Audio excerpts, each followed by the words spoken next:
seminar this afternoon. Recording in progress. I'll start again. Good. Hi, everybody. Welcome. My name is Shannon Vance of Compo, and I'm on the steering team for Equestrians for Restoring Creation. This afternoon, we're going to be talking about applying the precautionary principle to restoring God's water. Water is the foundation of God's creation, essential, sacred, and entrusted to our care. This talk today offers a practical toolkit for you and your congregation so you can become more faithful stewards of the precious gift of water. Drawing from firsthand experience, biblical teachings, and the precautionary principle, a proven and widely used model for guiding environmental decisions, we will explore how small, deliberate actions can protect and preserve water for generations to come. Our speaker today is Dr. Tom Pakurar. Is that how you say it? Yeah. Oh, got it. A chemical engineer. He's devoted his career and his retirement to protecting water through the precautionary principle. He's applied this approach inside one of the world's largest chemical companies to reduce environmental harm, help strengthen water policy in Chesterfield County, Virginia, and led water conservation efforts at the Brander Mill Church, located beside the 5 billion gallon Swift River water reservoir. He brings us decades of real-world experience and practical and proven advice as we think about safeguarding water. So Tom, welcome. We look forward to today. Well, thank you, everyone. Yeah. One of the questions I keep getting asked is, how did I ever get into water? And the answer is very simple. We designed a plant in Luxembourg, Contern, Luxembourg. And after that plant started up, we took a vacation to Kenya. And lo and behold, the tour guide must have been an angel, because she alerted me, or he alerted me, to the importance of water Kenya style. They used water 5 different ways before it was watering the garden. You know, drinking, cooking, washing, bathing, toiletry, and up for the garden. I figured that was awfully important. So that sort of molded my footsteps forward. In the early 80s, I was assigned to be the architect or chief engineer, discovering what basic data was needed to build a manufacturing factory in Contern, Luxembourg. The factory was large enough to employ 700 people. And so the only trouble was that we were using a spin agent at that time that was discovered in Antarctica experiments to thin the atmosphere, thus fulfilling the 4th bowl of wrath in Revelations. Not quite the way it's written in the Bible, but by thinning the atmosphere, it lets the sun down, and lo and behold, penguins would get sunburned. Before we could get going, the village of Contern, which was a couple half-mile away, had to vote individually whether or not the plant should go forward using this solvent. We built the plant under Luxembourg rules at that time. They weren't named precautionary principle as they would be today. But back then, we basically built the plant using science and guaranteeing the effluent at the property edge would meet the requirements. And if it didn't, we would pay to have it restored. So very simple. And so this is a segue into the importance of this kind of a discussion, because I'm going to disagree a little bit with the medical doctor that was in the water seminar this morning in terms of three things. One, she accepted the government standards as being what we need. And I'm going to acquaint you with California standards, which are 10 times stronger and guaranteeing you to be cancer-free in your lifetime. So that's the second part. Is I'm going to show you that we need science actively involved in the whole regulation of water. And so by putting science in, we don't need the written laws. So the current administration is doing us a favor by dumping all of our current regulations, or it seems that way. But we need to replace it with responsible science and the polluter pays principle. If you cross the boundary, polluting water, then you remove it. You remove it locally, you remove it in the next public water supply downstream. So those are the differences that we need to discuss. I changed the title of this conference many times. Please come in. Please come in and join us. Thank you for being here. Simply because I didn't find the strong Presbyterian precautionary principle until about a month before this talk. And that changed everything, because I was focusing on the weak version of the precautionary principle. And then in 2018, the strong version, which basically says, turns around our thinking around environmental controls. So it's very revolutionary, except the plant that we built in Luxembourg was built under those same precautionary principles, but it didn't have that name. The name came a decade or two decades later from two University of Chicago professors who looked at the Montreal Protocol and the things that DuPont Luxembourg did in abandoning that solvent after a short period of time, and named it the precautionary principle, and their paper guided it for proper use worldwide.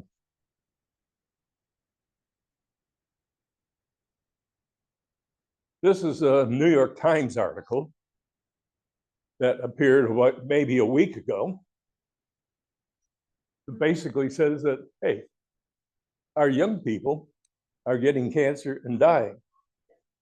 I sent this to my son in New York because his wife died of colorectal cancer before she turned 50, 2 months before. And the destructive toll on her body in the last days of being alive was sort of like a torture chamber. And I'm not sure that Erica's still over her death from a year and a half ago.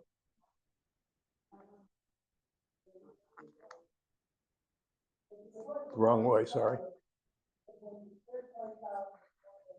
The technical background for the New York Times article came from a peer-reviewed journal, which is a standard for good science. The question deals with, why are the young people being affected? We're at the 50th year since the Safe Drinking Water Act was promulgated. Lifestyle changes, changes in the ketone and creating fast track to cancer. Is cancer causing substances in water? Other environmental causes? All we know from our doctors Keller's doctors, was that it was an environmental chemical of some nature. We don't know which one. Not just water in the air, Sure, the soil. sure, absolutely. But I'm going to deal only with the water thing. We don't know which one, then we'll see how many there are and what the standards are.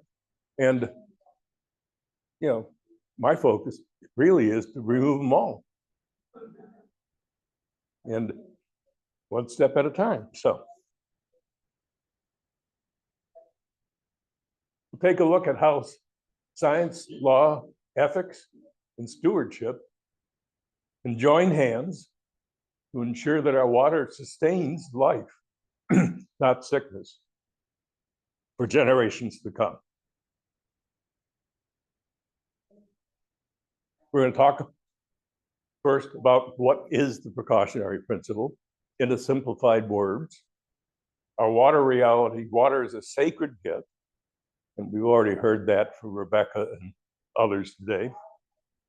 Science and faith, this is something that we don't do enough of bringing in the tools that we have to enhance our faith. And then church and community actions. And this will be applied to the world churches, the nuns, as well as things that you can do at home. First, the precautionary principle. The definition is too complicated of wording to understand, but it needs to be simplified a little bit. Basically means do no harm. Very much like Hippocrates, John Wesley in the Methodist faith. He's written books on do not harm. And the Presbyterian precautionary principle encompass that, do no harm. And there's a whole bunch of words that dilute that, but I think we need to be at the children's level to begin indoctrinating people about not harming others as an extension of the grand commandment to love one another. The whole precautionary principle, and this is what was published first, was basically its extension of Jesus' commandment to love one another in the language of stewardship, doing no harm.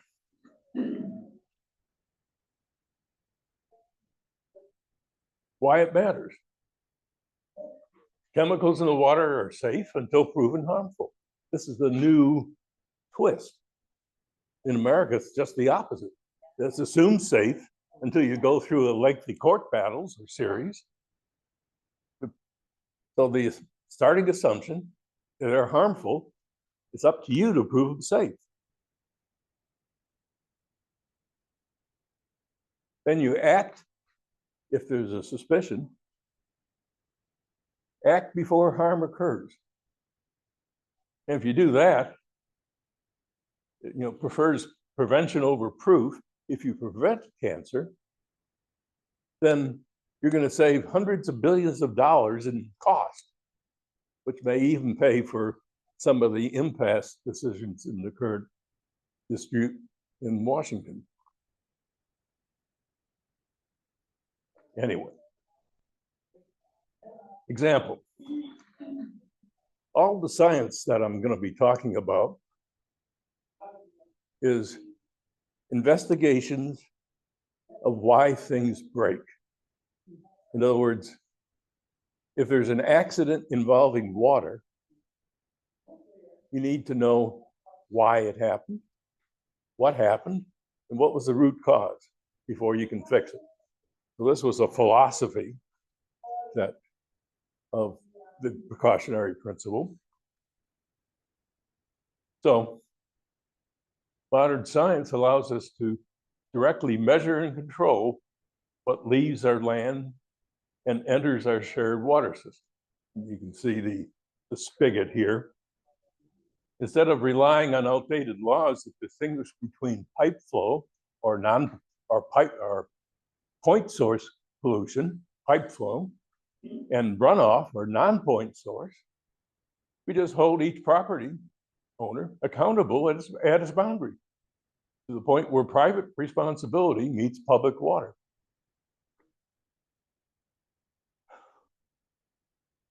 Contamination still occurs. Treatment plants downstream can serve as a final safeguard. The polluter pays if they mess up the water. That's where it should be. Shouldn't have to wait for government action in our pocketbooks and taxes. Together, this seems as a more just and transparent approach to protecting clean water. Noah was probably the first Bible story on the precautionary principle. He was ordered, to build an ark, protect his family, protect the animals, friends.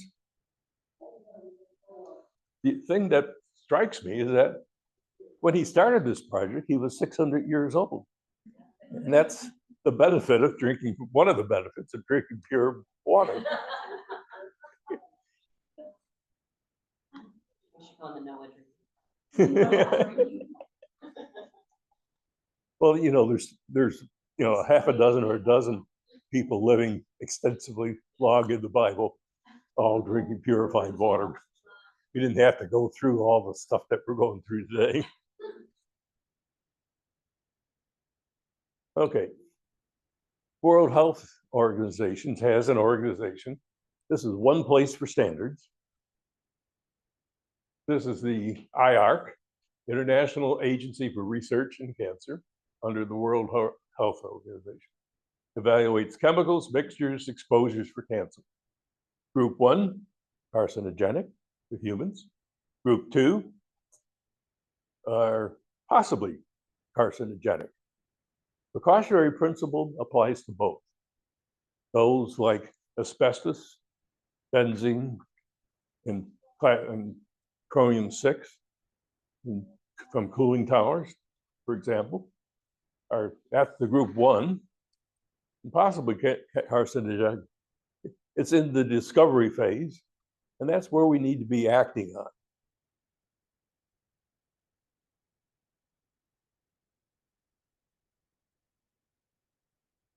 They have another classification. They have insufficient data. So anyway, that's one source of information.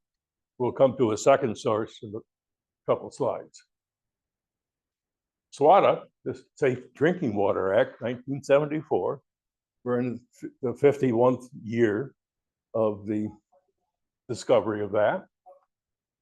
It really did a nice job on smoothing out local pockets of laws into a uniform standard for the country. It did strengthen public health protection. They looked at 91 contaminants and set standards for them.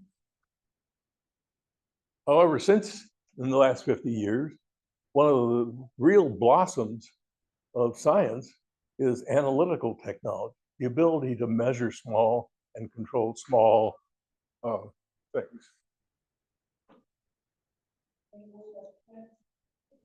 The standards, if you put in a new chemical, it's automatically grandfathered in as being safe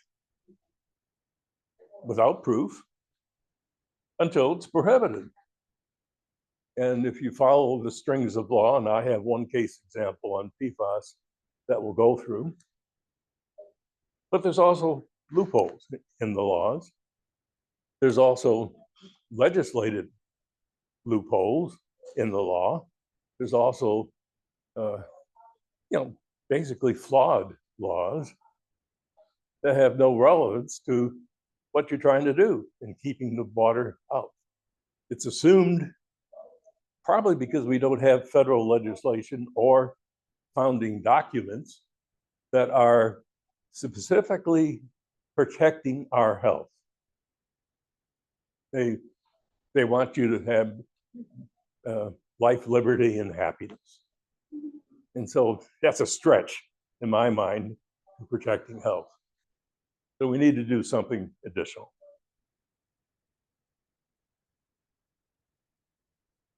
Safe drinking water help bring order to chaotic system, has not kept pace with advances in cancer science and the approval of new chemicals.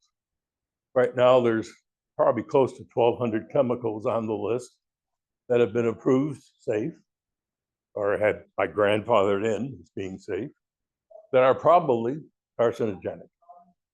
And that's in our drinking water.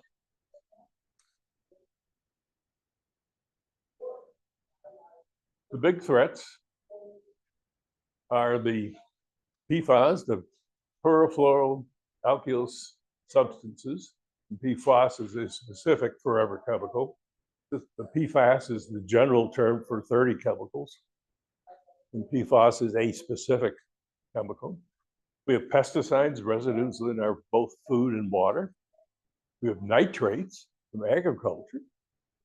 And that's something that has hit the news recently, especially in Kansas and Wisconsin.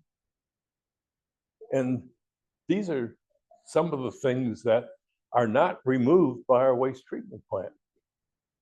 And the waste from the waste treatment plant, guess where it goes? Onto our farms. So they run back off into the water. So we're into a sort of an endless cycle of something like that. The other thing is disinfectant byproducts. These are the chemicals left over when chlorine chemistry used to disinfect water react with organic matter and form a bunch of chemicals that are not good. So this is what's in my water at home, zip code 23112.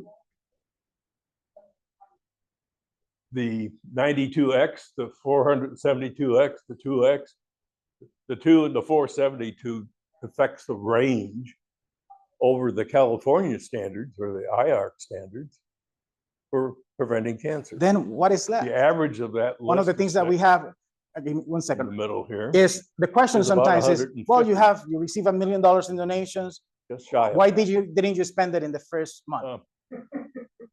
The last one Well, over here is because chromium 6. In 2 years, We got into a discussion. you're going to this discover morning who are about, the unmet needs. cooling people. tower water. Is it Who are the safe? Well, vulnerable people who haven't chromium is received yet money one of from the rust FEMA or who preventers receive that it for 3 Aaron months Brockovich and now are left in the brought to the streets. table You see the houses uh, that are not rebuilt because they don't have the funds or back the in access to the California, same where it was discovered in systems. people's drinking water. And those are the people just who are left in over need. from a And cooling we have tower. organizations that are still looking Anyway. for money, 2, 3, 4, source 5, of, 7 years. We just The left standards for New this Orleans in this whole table is after almost available on 20 the years. EWG. We're still in Puerto website. Rico working with families, And, more than thousands, more than go a to the thousand tap families water without system, their put roofs in being your zip fixed code, after and Hurricane you Maria. can see what is in your water Hawaii, compared to mine. less than 10% of the news homes with in all Hawaii this have sort been of stuff rebuilt Is we do have modern 2 years technology. after. So the Take question the is, bad stuff this out. is not something that fixed And is we'll go fixed. through Just some of because you that don't see in it on just the a news moment. doesn't mean it's restored and it's fixed. Rose. Okay. Sure. Sure. Okay. Was with all of these developers coming in and taking on these contracts. That's exactly right. The standard base for this chart comes from EWG.org, who mirrors what the California public health goals are for preventing cancer. They're based on cancer. Right? And then that is a compounded issue. because Yeah. Insurance isn't going to cover the Yeah, materials absolutely. that have then been Yeah, That's and it. you have many That is situations where people who are exactly.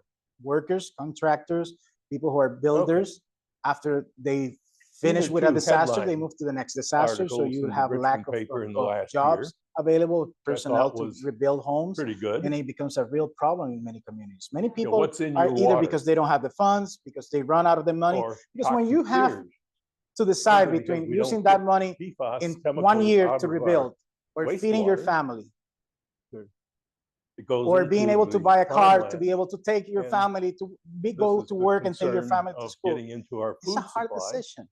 When you know you poisoning have Chesapeake $3, Bay $4, and $5,000, $50,000 in the so bank, it's and very, you're facing an very real. emergency right now that you need to attend. And things are not getting cheaper. Materials keep am I good to increasing. continue, Mark? Situations is more difficult. Okay, People are employees, and now with the situation of losing so many people who are working in the construction PFAS. area, and you know where they're being again, sent. this is a general That's a big forever issue that chemical we're facing and seeing in is many a places. Thank you household for word, sharing or that, could be Rose. a household word in various forms.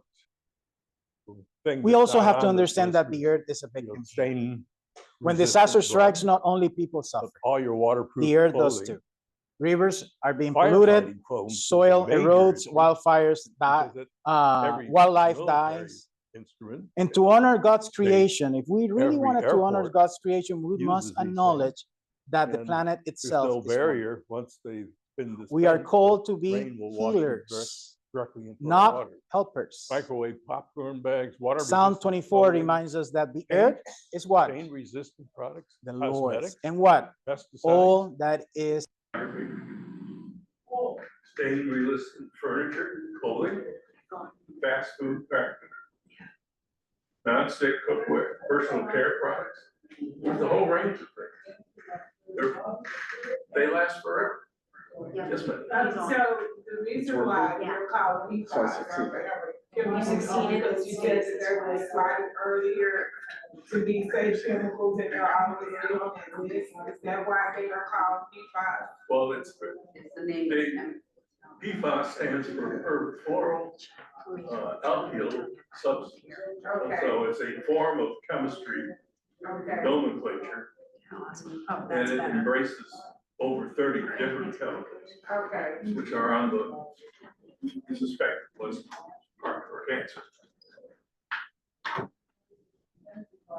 At the time when PFAS were first entered, you know, about 100 years ago, with multiple, like 10 different companies, there are no laws that prevented that.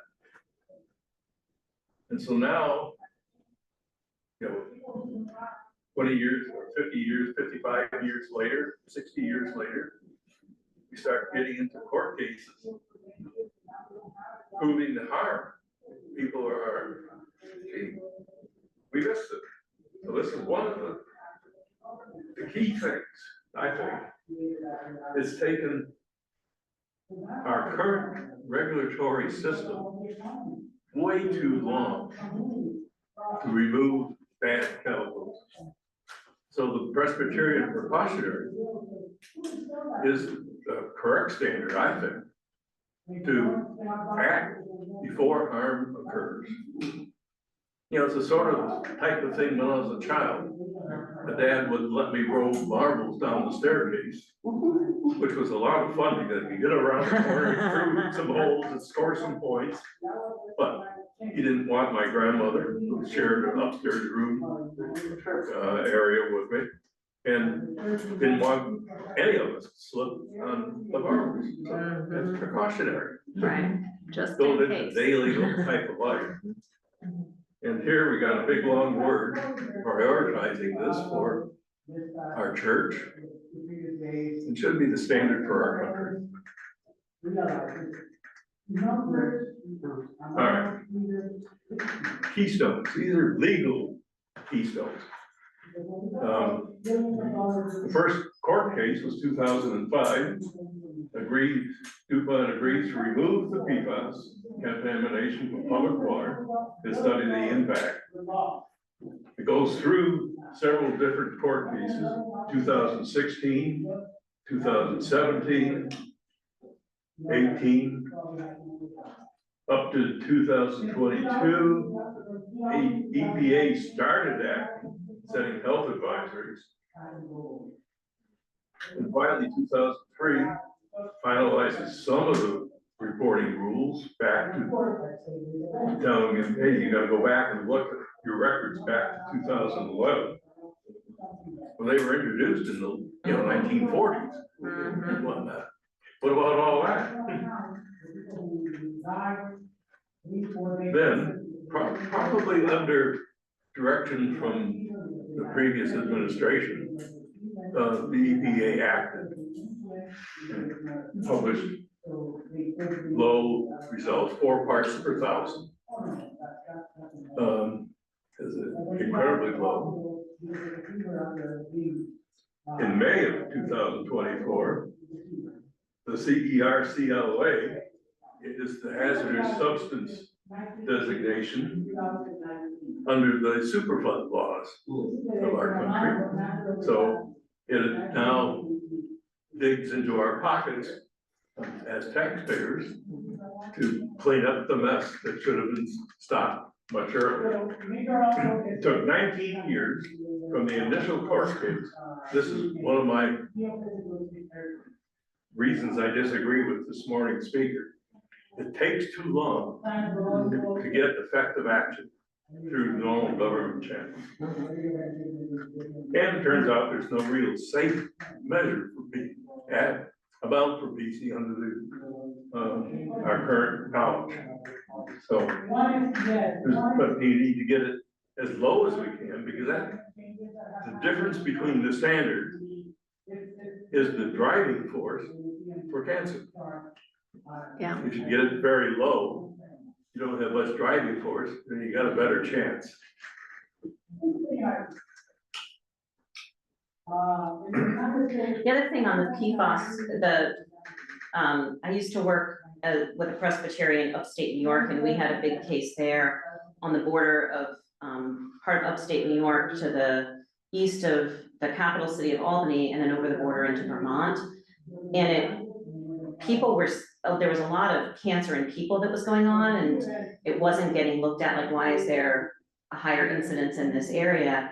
It didn't get looked at until farmers in the area, all these cows that were dying, and also having all these weird illnesses that were going on. And so some of the large animal veterinarians that were dealing with these sick animals and then, dead animals, started testing the water.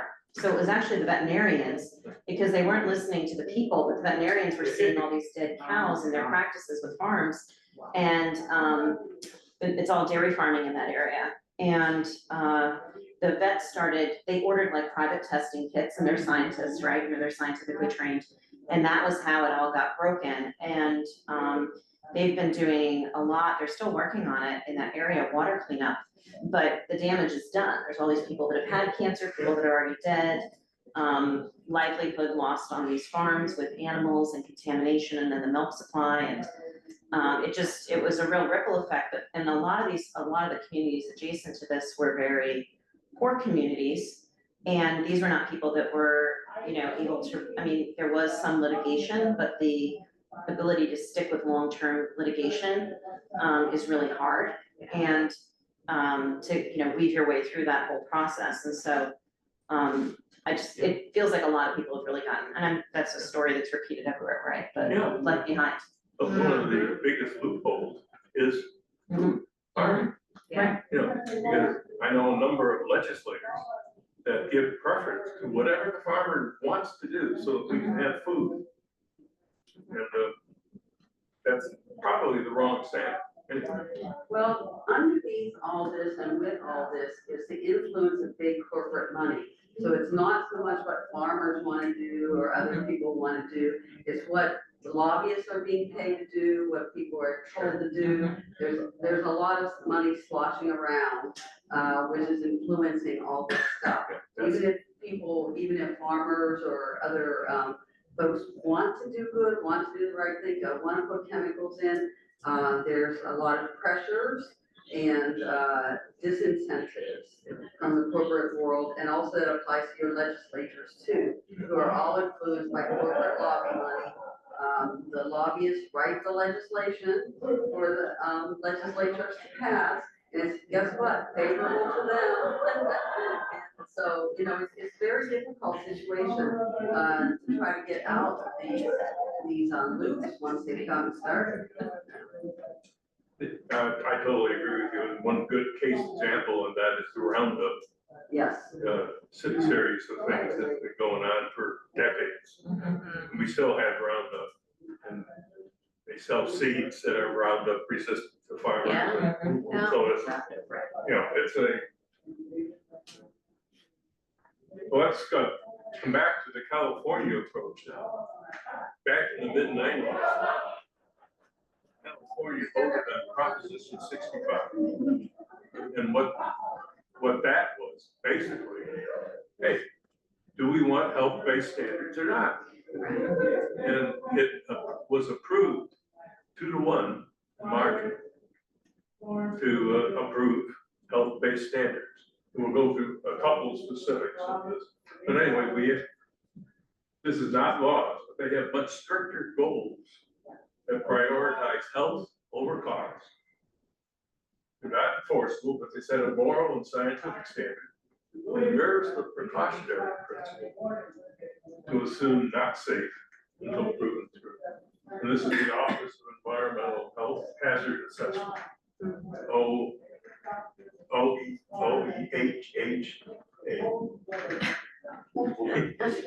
That's the website. And at the end, what I have is a bullet for you to photograph, which has a link to a bunch of Google Docs, which includes the 700-page paper by this agency on PFAS chemicals. It was written by 16 or 20 scientists, most of them with Ph.D.s in different fields. And that's how the goals were set for each of maybe 1,200 chemicals under California public health goals. So that's a good standard reference. All right. The difference between California and EPA is tenfold in cancer risk. California is tenfold better. It's 1 in 100,000 cases, whereas 1 in 10,000 is the standard for EPA. That difference guarantees you to be cancer-free in most of our lifetimes. All right, the number of chemicals, EPA has roughly 90, maybe 91 now with the PFAS addition. And it varies. Public health goals exist for about 1,200 chemicals, maybe more. I don't have an accurate count, but it's in that ballpark. And you can look them up. The Environmental Working Group, EWG, looks them up for you and uses that as a base for comparing your water against what it should be. Yeah, and I think, isn't that the same one? You can look up like what sunscreen you use for yourself, for your children, and what detergent, so that you know what chemicals are in it, what chemicals, what the cancer risk is. They also publish a list of the top foods Yes, or fruits with that pesticides, are the lowest in bad chemicals. yeah. So That's the California side. regulatory focus for the EPA, they balance health, feasibility, and economy. In California, it's solely on cancer, period. Legal status, EPA law is law enforced. The goal, hey, it's not law, it's a guide. But if you don't try to reach it, we're gonna publish that. So anyway, assumptions about unregulated chemicals. EPA grandfathers you in, you're safe. And then we can drag our feet For a long time. for a very long time. Yeah. Forever. Whereas in California, it encourages precaution, aligns with the Presbyterian precautionary principle. This is pragmatic risk management in EPA, and it's precautionary safety first out of California. Connecting it all, science meets the people. So we have law, California public activity, then stewardship through church, community, schools, actions. The one thing in investigating accidents that really came, it's easy to use the precautionary principle in science to come up with zero pollution designs.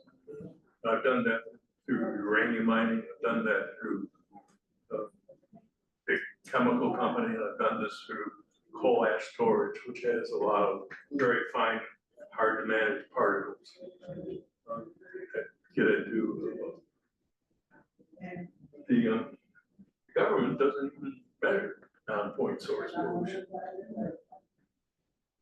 They just measure things that come up and bite. They don't necessarily measure it. They assign you to how much you can discharge through a stream average, right? But, hey. Problem is we can, some tiny invisible contaminants slip through the gaps in laws and enforcement. These contaminants are tasteless, odorless, but yet burdens your health, shortens lives. Proof after harm has been done. Delays the precaution the most vulnerable. When the systems fail, we'll see a movie about that tonight. Yeah. You know, in order to do the Luxembourg design, we had to do a lot of testing and showing safety at the ground level. We couldn't prove safety at the Montreal Protocol thin atmosphere level. So this was a public health disaster that could have been prevented. Or should have been prevented.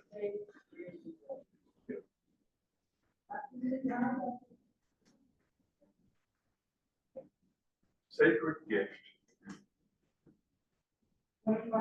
Now this is sort of a philosophical definition of God that I've carried with me for a number of years. Man's belief in something that he doesn't understand, to which he attributes a supernatural power. So that fits into my background, Catholic, Methodist, Presbyterian, but it also fits into a number of other faiths. So I'm really looking at footsteps to all faiths of the world, because we're all needed together, along with industry, to solve, save planet Earth. One link, but really that we're all interconnected as humans, as nature, and we all need to march in the same direction.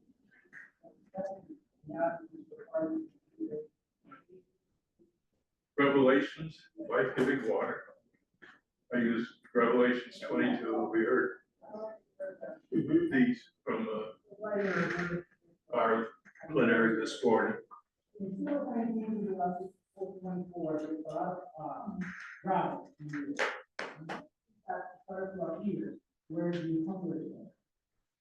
And from the very beginning, water is present at the moment of creation.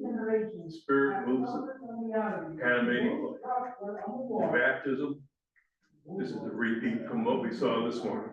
Water becomes a symbol of renewal, belonging, and grace. Our call of faith extends to ensuring that everyone everywhere has access to clean, life-giving water. The failure to act on known risks is not just a political or scientific policy. It's a moral. And we need to be acting on our morals to protect our health.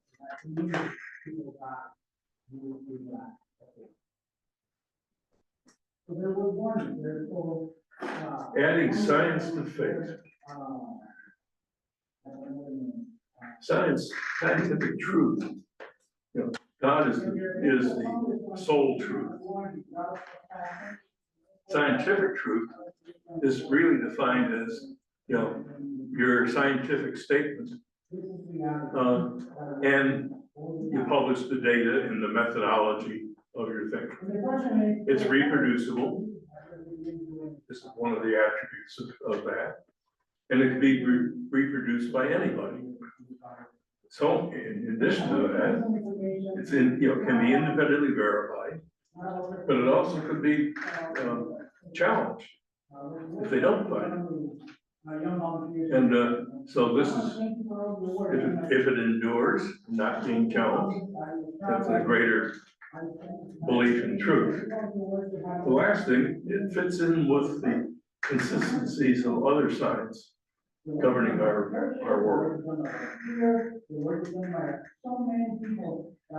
Science tells us how the world works. And theology is why. Why it matters.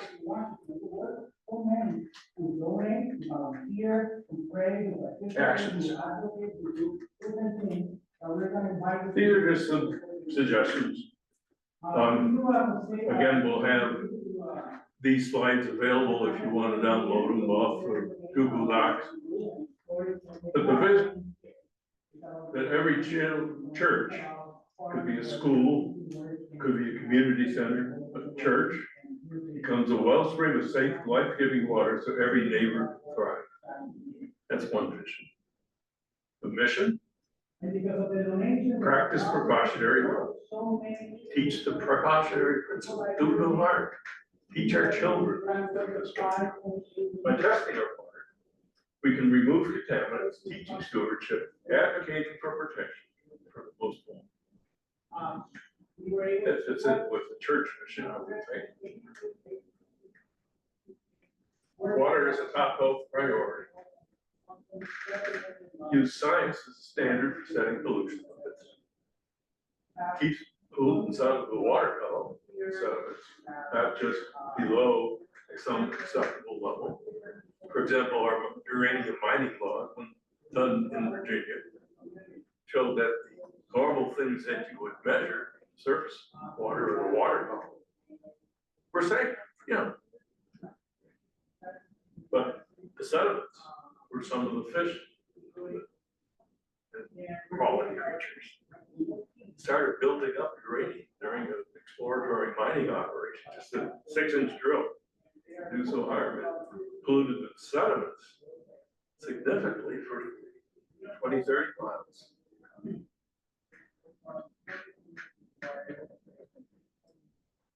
Today we use dilution as a solution. In other words, we're using our water to convey waste.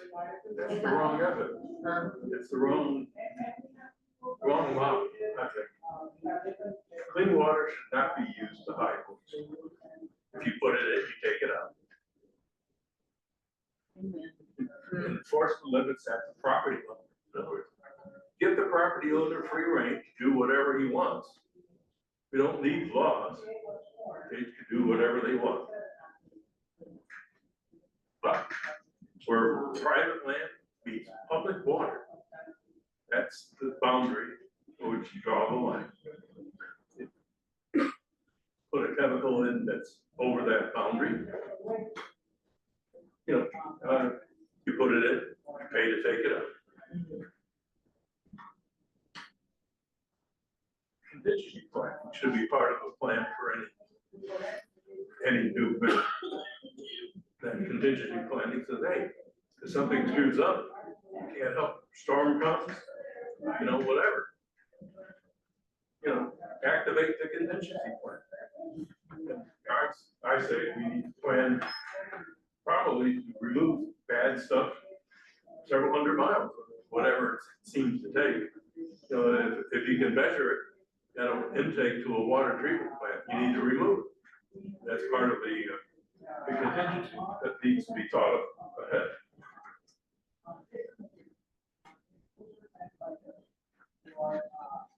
Some of the things that can be done. Coastal water testing. You know, people can bring samples in. We can water testing at these low levels probably isn't cheap. So, you know, this is talking $200–300 a sample to test. But educate your community on local contaminants. Educate our kids. You know, I think looking at the Bible thematically, you know, where you link various passages that are, for example, on love. You know, you think of being a brother's keeper, or and there is technology that you can put into your house, put into your church, put into the schools to keep lead. And a lot of the stuff that we were talking about, it's in our water.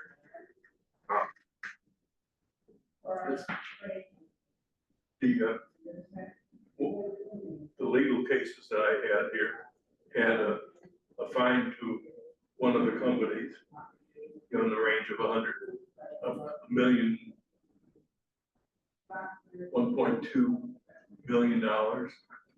The cost for the equipment, take it out of the water, was $45,000. So that was at the public utility making water. And checking the consumer confidence report afterwards showed that at a commercial level, 24, 30 million gallons a day, it works. So Tom, I have a question. I live in Pennsylvania and they frack there and they put water into the ground, millions of gallons of water and chemicals that they haven't figured out yet how to extract from the water. So sometimes they use it to keep ice from forming on the roads, which means that this water with these forever chemicals is put down on the roads and then is forever in the environment. But they're not subscribing to the precautionary principle, and there's nobody that's requiring them to do that. And even to the extent that they wanted to dump this water that had come back up out of the ground with not only the chemicals that they put down, but then the chemicals and bad stuff that's in the deposits under the ground. And they wanted to put it back in the treatment plants, which the water treatment plants can't treat that. They don't know how to treat that. So they didn't know what to do with it. So they have not, I think, been entirely forthcoming on what they do with all that water.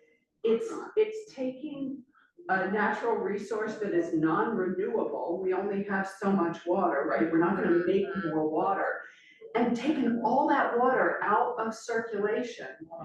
And I feel like there's no, like, you could host a water testing event, and you could find all this stuff in the water, and so then what do? You could educate your community and not drink the water. You could install equipment in your homes, but equipment will not treat those chemicals. Yeah. So what do you, like, I feel like this is a catastrophe. Yeah, You know? absolutely. We're entirely backwards. And I'm assuming that there are countries who are doing it right. So are there some visions of possibility that we can focus on? I'm highly encouraged by what EWG has done, environmental work that looks at your consumer confidence report published by each utility, water production utility, for what's in the my water type thing. They also run tests on filters. Now they only run 10 gallons through each filter and come up with sort of a relative ranking. And that's not enough to establish a 30 million gallon per day production. So, but there are some micro footsteps there. But under the precautionary principle, to your point, Courtney, before you start putting these chemicals in, they need to do the research for how do you take it out of water and restore the water. Ignore that stuff. So, Yeah. They don't have to, there's no one enforcing that. But the common technologies of ion exchange, of carbon absorption, deep bed, thicker deep beds of Containment. containment of carbon Oh, okay. will remove, along with reverse osmosis, will remove most of these chemicals. And as restored waters down in Cape Fear, for example, back to acceptable levels near California standards with these technologies that were installed. And we had the first report in 2024. I looked at it, compared it to what was done before. It's a night and day difference. So, you know, there is hope on if we can somehow or other figure out a way to get to our legislators and convince them. And if churches start purifying their own water and this catches on, this is another way of catching public attention to a public need. Tom, I just have one question about the science for just a minute. Those of us who went to Hot Springs had a presentation by the city manager about how they were treating water that was coming from Tom was Lake. there. Oh, you were there. Oh, Yeah. that's right, you were there. And he talked about how chlorinated water, when it sits in pipes without moving, it actually creates something, I think was like trimethane or something like that. Try hell.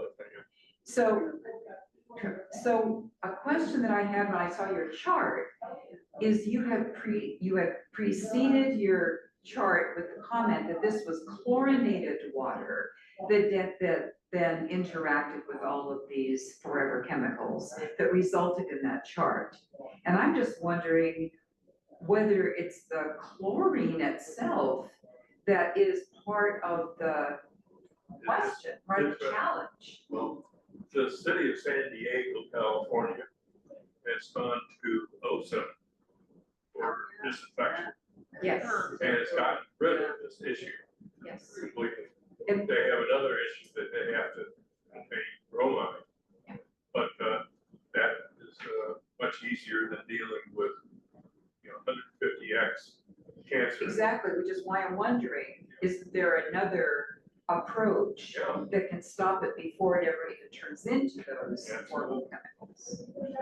The big things deal with carbon absorption. And technology's been, around certainly as part of our unit ops class undergraduate. Unfortunately, they repackage it, refine the carbon, remove what's needed today.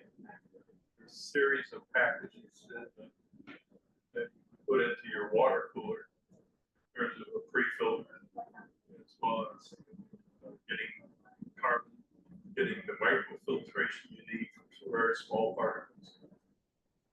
And one of the things that our morning lecture didn't cover was clothing shards. Now, we wear plastic clothing. All the nylons, dacrons, things like that. They're plastic. Fleeces. Yeah.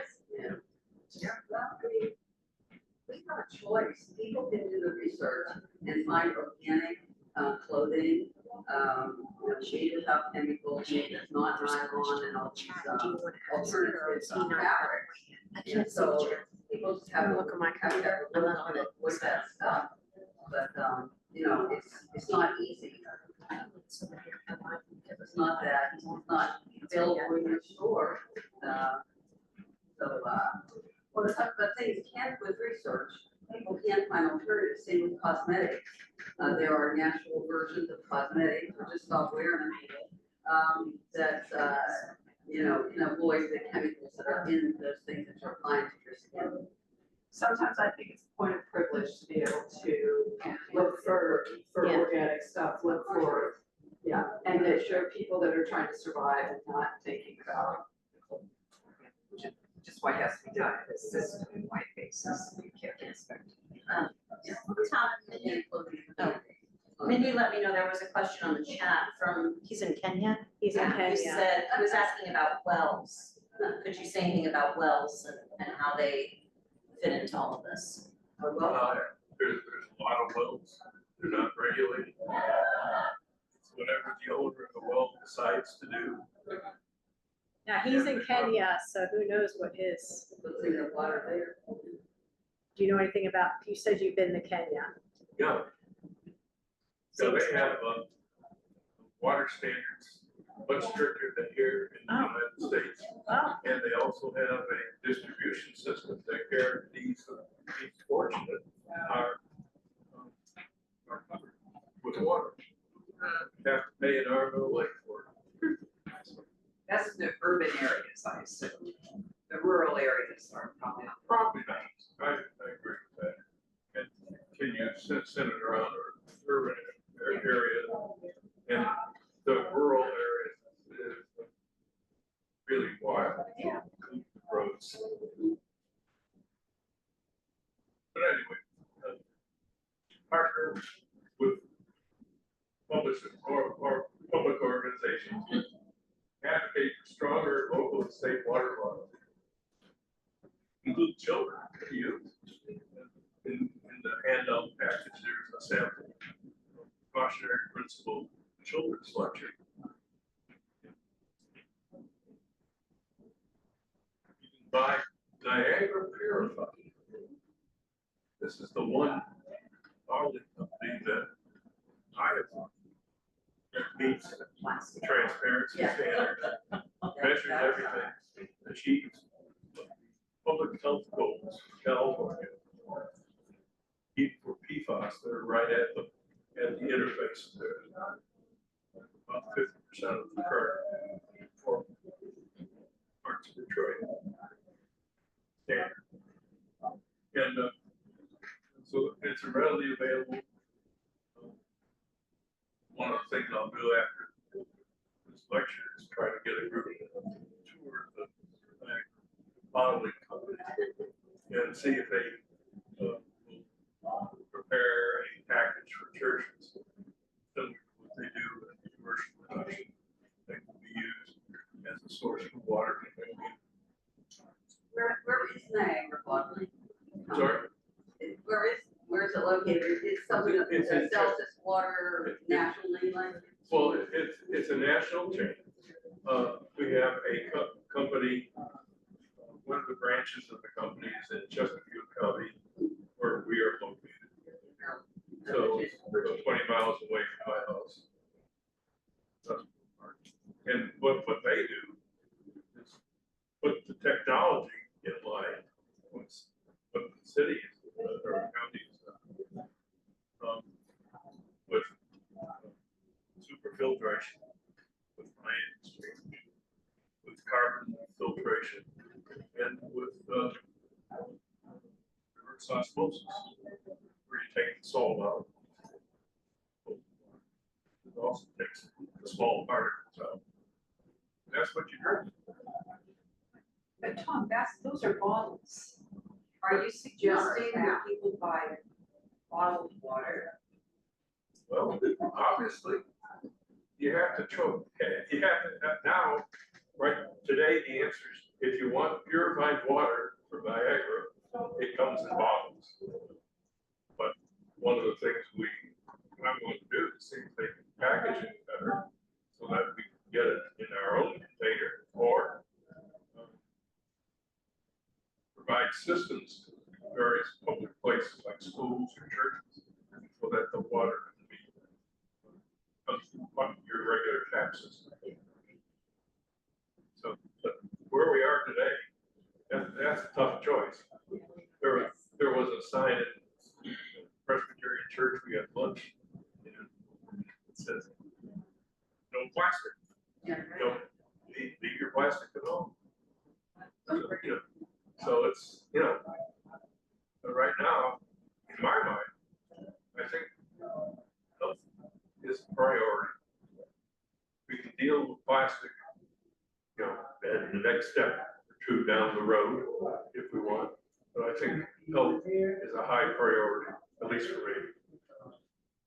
And our bodies are, after all, made up of water, so. You got that. Yeah.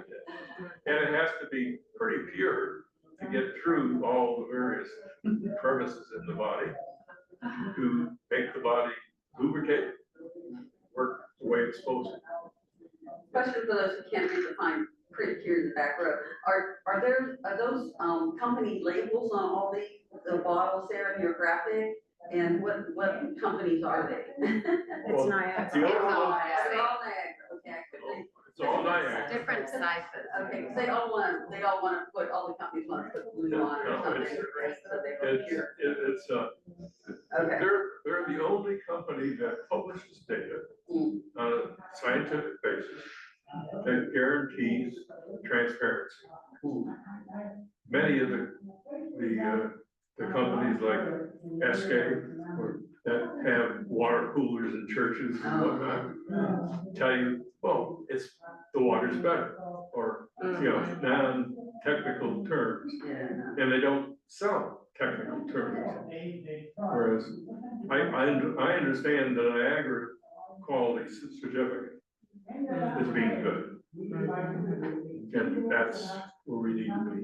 Yes, ma'am. So I was trying to do some quick research on cancer rates in California versus elsewhere, and I couldn't come up with something real quickly, but you've studied that and found that. I tried to. They're at the top of the list. Or But- lowest. But in terms of a detailed study of admissions for cancer, that data was not available to me. All cancer versus what kinds of cancer, right? Yeah, I was most interested in both prostate cancer and colorectal cancer. And I could not come up with the data to even have my bot research that. It used to be there's been erased by the Trump administration. Yeah, well, they do away with science, Yeah. so that he can justify whatever agenda he wants. We should let you do the rest of your slides before we run out of time, Yeah. Okay, because we're hijacking. And there your is one other question in the Okay. chat. what time is it? You have like 5 minutes Oh, okay. And we have one other question in the chat. in the chat, because we're kind of I don't know if you wanna hijacking take it that right now now. or at the end. Let's do it at the end. so we don't Okay. have time. I'm almost through. Okay. All right. So these are just, we can get quotes from approved suppliers, prioritize testing and removal, decide on a long-term plan, in your church. There's a filter procurement guide that's on our Google Drive that you can download if you wish. There's a sample children's message that you can download. There's the actual paper that the Presbyterian published in 2018. You have to read a 38-page paper along with the letter from the stated clerk, the General Assembly.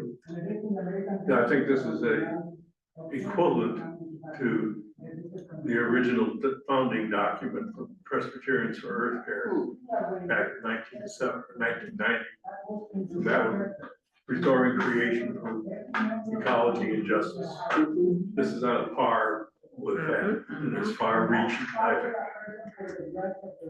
The other thing is the EWG website, tap water. Call to action, Cancer-linked contaminants are widespread. Regulations still trails behind what science knows. We have the knowledge and background to remove these cancer treatments. To bridge to ethics, when we fail to act on what we know, there is no longer just scientific or political, it becomes a moral. Call to action is applying the precautionary principle as an act of faith, justice, and love for our neighbors. Cancer-free water will save lives, and it begins with us. I think what I have here is a link to resources. And if we have time, we'll take some more questions. Yeah, the two in the chat are sort of linked together. One question was about, and again, this is the person overseas in Kenya, about harvesting water from roofs. And he said the roofs there are iron sheet roofs, and then also boiling water, those two pieces. Oh, the boiling water certainly is what we do if there's a question about the sterility of water. If it's gotten contaminated through some neglect in public utilities. But it doesn't remove contaminants It necessarily. doesn't remove contaminants, not water. Things like E. coli or other things like that could be pulled out in boiling. You know, we've used iron pipes or steel pipes for a long time. We changed away from that to copper with glue, without lead, since 1978, I think. So rooms are in that same category.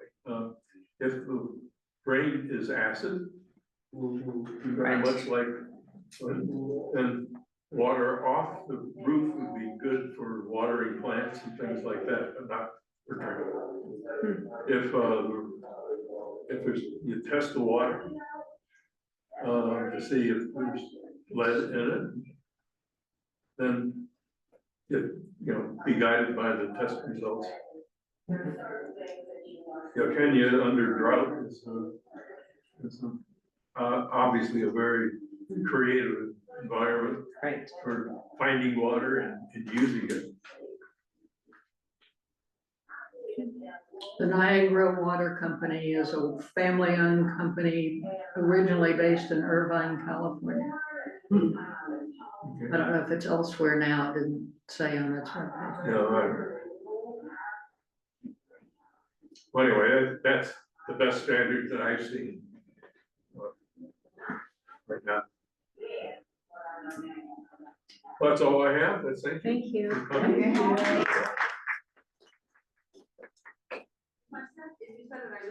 What is your PhD in or? No, it's okay. Yeah, I'm a chemical engineer. You did mention chemistry classes, from university. And my science is developed by observation and investigating probably over 150 accidents as to what is the root cause and the why tree, why they occurred. And so, so this is what guided my thinking, guided my steps. Yeah. It had a lot of help from above. That's where I take it from. Yeah, thank you. Are there some countries in Europe who are taking all of this to heart as well and are instituting what you see needing to be done in our country? The European Union has adopted the precautionary principle as the standard. So we're lagging behind the best technology in the world. This country. As we are in many areas. Yeah, I'll get right higher on that too. They started developing this after World War II. Like out here, okay, I'm just. And they formally adopted it a couple decades after I lived there. The 12 new shuttles. Got it. Yes. Thanks, And the everybody. thing about Luxembourg, when did they not to proceed with the factory? Actually, I'm sorry, I didn't hear you. Did the town, you said it was coming up for a vote, did they vote, to not allow for the factory to, where it was going to use for fitting atmosphere? Yeah, talk about that. The village is probably 600 people at that time. And there was a year-long education program back and forth, where we would present information and answer questions. They would ask questions, we would go back and forth. Yeah, so she asked me to run the first, We knew that what we were talking about from a safety standpoint. There was gonna be to time allow for us to projects run. to go forward. Okay, so it did go forward. Yeah, that's not gonna get We it on time. put it in. Yeah, so they're gonna precautionary go through the buffet ahead of time and get you each And of those. it was an agreement with No, Luxembourg I don't need any new. country that we would also. Okay, all right. I know that's a fine point, don't worry about it. All right, well, if they bring you real Yeah. silverware, they're gonna have to bring it back. and Well, wash they it. won't bring those over. Okay, all right, if I see them, I'll tell them. I saw that. We had a choice of That's what where I said. Laugh. flammable. Like here we are. And so our process was I know. shoot these We're like, 50,000 Well, volts we all know we through can't a see flammable anything in that solid. moment. It is what it is. And we needed to One of have those it ironic things. safe. Okay, thanks, Mindy. All right. Okay, got it. I'll put it on my yellow So that's schedule for tomorrow. That's why it took so long.